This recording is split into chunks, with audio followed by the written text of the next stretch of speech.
अभिशप्त वस्तुएं और मुसीबतों का दौर। कभी कभी बड़े शौक से खरीदी गई चीज भी आदमी को माफिक नहीं पड़ती।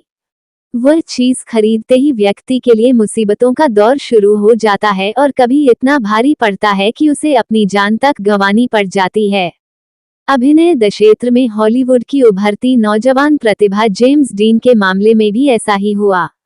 जेम्स अपनी किशोर वय में ही अभिनय में अपनी विलक्षण प्रतिभा और सुनहरे भविष्य के संकेत देने लगा था, लेकिन वो सुनहरा भविष्य आने से पहले ही उसको मौत हो गई। उसकी मौत का कारण बनी उसकी प्रिय कार पोर्शे। घटना 1955 की है।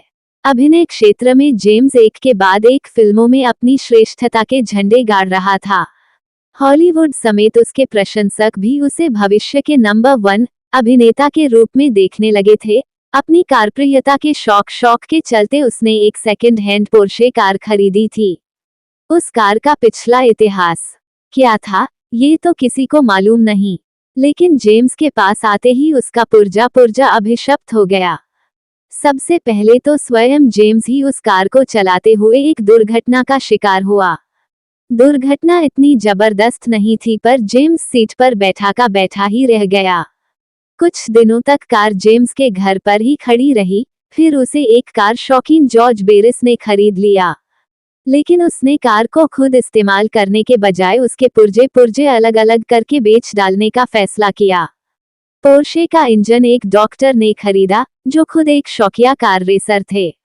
उन्होंने उस इंजन को अपनी कार में फिट करवा लिया, लेकिन एक मुकाबले के दौरान डॉक्टर साहब कार को संभाल नहीं पाए और दुर्घटना में मारे गए।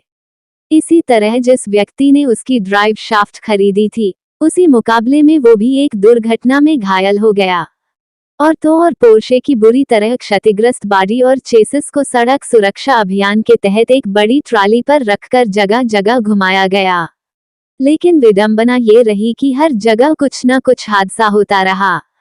बहरहाल जेम्स की पोश और उसकी अभिशप्तता का अंत तब हुआ जब कल पुर्जों समेत उस कार के अस्थि पंजर को ट्रेन द्वारा लॉस एंजल्स वापस भेजा जा रहा था।